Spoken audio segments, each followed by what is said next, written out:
Dr. Unruh, how does this differ from family counseling? I like to focus on the similarities. The similarities are that even in family counseling, we're dealing with reality, with expectations.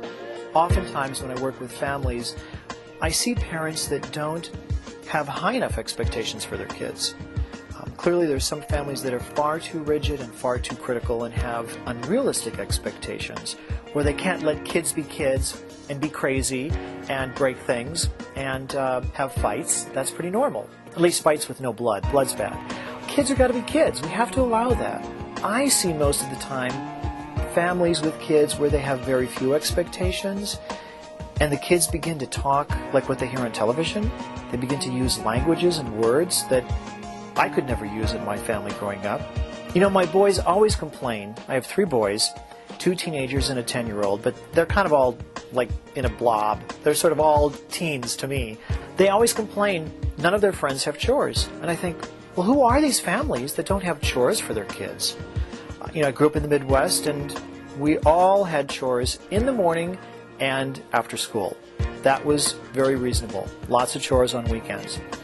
And I want my kids to grow up learning how to work hard and learning to be responsible.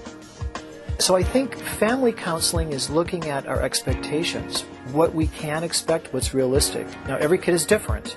Clearly, there's kids with learning disabilities, special needs, developmental needs, and all of that is taken into consideration when we try to help a family get along and understand and appreciate one another.